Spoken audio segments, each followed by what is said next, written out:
Hi, my name is Bob Taylor, and I'm your host for this segment of Our Ventura TV. I'm here today with my guest, Jason Meek from the Turning Point Foundation. Thank you for being here, Jason. Thank you. It's nice to be here. Now, I know there's over 4,000 nonprofits in Ventura County, and I know a little bit about most of them. Sure. But the Turning Point Foundation, all I know about you guys is you have some great board members. What is the Turning Point Foundation all about? We definitely have wonderful board members. So much more. It can be summed up in two words. It's mental wellness. We're a behavioral health agency. We provide a multitude of services for those experiencing one form of mental health or another throughout the entire county of Ventura. We have programs specific for our veterans that have experienced some form of mental health stress or have an active diagnosis and are otherwise homeless. We have a lot of programs that go out into the community to try to connect people with services that they deserve. And a lot of times you'll find that these services are much broader than just your basic mental health services. These are to get you back on track with your life in general. Okay, now, this may not be politically correct, Sure. what I'm going to ask you about, but almost every time I talk to a foundation that works with veterans, they're always talking about PTSD. Sure. And I know that is a major problem we have with veterans. You didn't mention that. Are there other behavioral problems that our veterans come back with that aren't related to PTSD? Sure. Post-traumatic stress disorder is a very common one. Is experiencing traumatic events of the horrors of war. But there are others. Any type of stress, if somebody is disposed to mental illness, can exacerbate it or bring it on even more severe or more rapidly. So, to say that it's post-traumatic stress is the catchphrase for that. It is to a large degree, but there are so many other symptoms that can happen.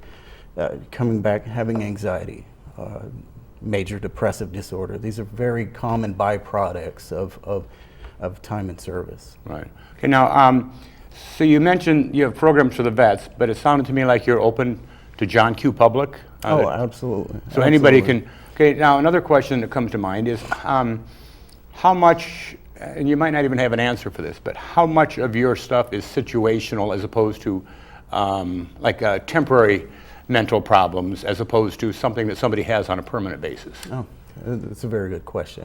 Mental health is so misunderstood a lot of times. Yes. Unless you're in the field or an expert, you're kind of left to suppositions and kind of your maybe limited experience to it. Mental health is, in fact, lifelong. Some of it is situational. Some of it certainly can be worse. For example, if you're severely ill and you don't have the ability to work and you feel that those around you are not safe and you're left to your own, you lose your house, you lose your job, you're out on the streets. Okay, homelessness, just the elements itself, can absolutely increase the severity of a situation. Right. Now you may have legal issues. You may feel that there's no hope and might turn to substance as a result, drugs or alcohol. It definitely can make things worse, and you lose your support systems and your friends. It's a very complex situation, and what we try to do is address it specific to the individual because it is not universal. Right. Just because you may be labeled a certain diagnosis, which you have similar characteristics of somebody else with that diagnosis, your life circumstances or how you respond to those symptoms differ drastically, and everybody's level of functioning is different. And what we try to do is essentially triage the situation, get somebody safe and comfortable, and then we start moving forward with them on what recovery looks like. And it's not just recovery from drugs or alcohol. It literally is recovery from the symptoms, because they can definitely lead to some choices that can be harmful. So you may or may not know this, and it wouldn't surprise me if you didn't, but what is the average time that somebody would be under your care? I mean, I can see how it could be 6 months to get somebody on their feet, and I see how it could be 5 or 6 years. Sure, certainly. With certain circumstances around some people. Again, that's another fantastic question. There are those that are higher level, so to speak. They don't have the acute level of symptoms. And they may have some job skills, and they may have otherwise been employed and had a house and have the foundational skills to be self-sustainable or independent. And those people may just require just some immediate therapy, counseling sessions, maybe reconnection with behavioral health or family members, reestablish that support system. It could be a matter of weeks.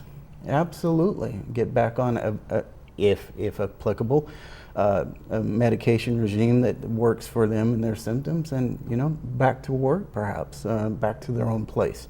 Then there are others that have maybe several years out on the streets and have not sought help for their illness.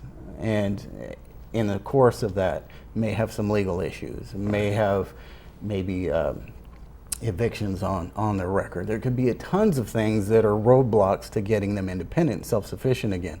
And those individuals they could take up to 2 years. And we have a transitional program that's 24 months. We've been very successful on getting people out on average 25% of that time. I mean, so we've been very good at that, but we have the mechanisms in place, right. The support, the staff, everything tailor-made to ensure their success and make sure when those do graduate from our programs that they're ready to do so. And we provide aftercare, so when they do leave, they've met a lot of what we would consider good goals and gained some good skill sets and coping skills to where the likelihood of success is very high. Plus we have the supportive staff that follows them after they leave a program. So just in case some things come up that need extra attention, we'll be there to help them not fall back into Well, it sounds to me as if because every situation is different, you guys collaborate quite a bit with other nonprofits or other entities to help. I mean, you can't have all your own lawyers on staff and all your own doctors that are writing prescriptions and stuff. Yes. Behavioral health is huge, and it is. There's a lot of circumstances. We have people that work with property managers and to attain housing. We have people that come in that work on budgeting and maybe getting an account at a bank for the first time ever, or getting connected with benefits. We work with the veterans. We work with the VA, the hospitals and clinics to ensure proper medical care. Mm-hmm. We work with several police officers to make sure that people, and they're wonderful, by the way. Yeah. Ventura PD has been outstanding to the community overall, but particularly our clientele, which arguably are the most vulnerable in the county. They have medical, legal, mental health issues, homeless issues. But we do work with them, so people are getting treatment in lieu of, say, punishment. So yes, we certainly couldn't do what we do without the collaborative efforts of the county. It sounds to me as if anybody that gets involved with your clientele are showing the fact they want help. They're coming to you in the first place. So if another outside entity gets involved, they know that person is really trying, as opposed to just looking for some kind of handout or something. Sure. We, to address those let me backtrack. One thing with mental health, in some cases, in several cases, they have what's called lack of insight. They don't have a knowledge that they in fact have mental illness. And so if you don't think you have something, why would you go get checked? Right. And if you do have something, you acknowledge it, well, where do you get checked at? We're asking a whole lot of these individuals to have the wherewithal to understand a mental health diagnosis and not necessarily self-diagnose, but at least pose the questions. Right. That takes a lot of courage. And then, once they realize this may be an issue, where do they get help? To mitigate that, we do a very extensive and calculated outreach to parts of the county, throughout the community, big parts in Ventura as well, to find these individuals and offer them the assistance in a way that's meaningful to them, in a way that is caring, compassionate, and free of judgment. And that takes time to build that type of rapport. Now, for those that do want help, they certainly, we do have lots of wonderful agencies that will contact us quite a bit and say, I have an individual that's actually a little more suited for your program. They need your level of care.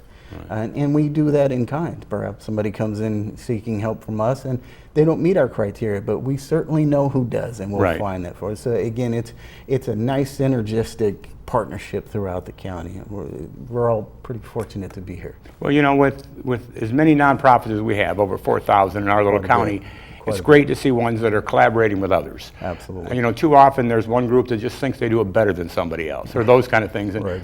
And those to me are usually full of egos and that kind of thing, but it sounds to me you're just trying to do the best you can with the people that come your way because you're specializing in this type of thing. Okay, now do you also handle substance abuse things, or, because I know a lot of those are mentally challenged in one way, and behavioral health, or do you refer that to like AAA, or how do you handle not just alcohol, but drugs? If somebody really wants to get better, what do you do to them? You can't just take in every person that wants. Sure. We certainly like to, but we simply can't. Right. It's just not possible. We do. We provide substance abuse, alcohol treatment on site. However, some people have different ideas of what recovery looks like, and we'll certainly work with them on appropriate placements. That was a great statement of what recovery looks like for them. Yeah, because it does. It is different for all of us. Sometimes that view of what recovery changes in the course of your journey to find it. Right. And so we try to be there along the way as well. But we do offer it in-house, and not everybody that's mentally ill uses drugs and alcohol. And, not everybody, are co-occurring or they exist together. You have the mental health diagnosis and the substance abuse. But it does happen quite a bit. There are a large percentage of those with mental health issues that do use drugs and alcohol. It's not 100% by any means, but it's certainly a high percentage. And it's funny, it's always, the debate of what came first. Is somebody using the drugs and alcohol because they're having a difficult time dealing with the symptoms of their illness, or did the drugs and alcohol create the mental illness? Either way, rehab needs to happen. Right. We have to walk. It doesn't matter how it started. We got to get cured, and statistics can tell us the rest of the stuff in the future. Right. We can go down and debate that as much as we want, and that's great and it's good information. But in the meantime, somebody needs to get well, and we need to be there to help them along the way. All right, I got a quick question for you.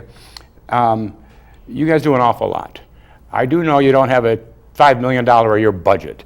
Nobody does here in Ventura County.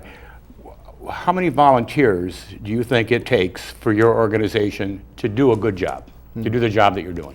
Well, quite a bit. And the reason why that's kind of vague is because we have different events that require a bunch at one time versus ongoing. At any time we can have 30 on ongoing. In an event, we may need 100 or 200. And people always come to me and ask, how they can help, because again, this is a community that cares. Right, it really is. And my best answer is we do have tours and we have a website, and you'll find out what's going on. So when you go to these tours, and we have 10 different locations throughout the county. Oh, that's great. Yeah, so when you go to these tours, you can find out what really is for you, what you're motivated or moved to do. It may be working with the veterans, it may be working with the homeless, it may be working with mental health specific. Everybody has their own skill set, and there's something for anyone to help. They just need to find out what they're moved to do. And like I said, we have tours several times throughout the year, and you find them on the website, and you can see what interests you. Why don't you, we only got about 30 seconds left, Jason. Sure. Why don't you tell everybody what your website is? Sure. So anybody, or phone numbers, so anybody can get a hold of you that wants to. Sure. It's turningpointfoundation.org, long word. And our phone number is 805-652-0000. But I would recommend the website. It's easier, and you can navigate it, and you can see our programs, and you can see what tours are coming up, and then you can find out, what interests you. And we get a lot of wonderful people involved that way. But they can certainly call anytime and have a conversation. We really are open to the public. We really try to be transparent, because if those in the community believe in what we're doing, they certainly need to know that we're doing what we're saying we're doing, and we stand by that. Well, thank you very much for the information, Jason. I really appreciate you being my guest today. Thank you. Very glad to be here. Well, my name is Bob Taylor. I've been your host for this segment of Our Ventura TV. I've been here today with my guest, Jason Meek, and we've been talking about Turning Point Foundation. Until next time, thank you very much.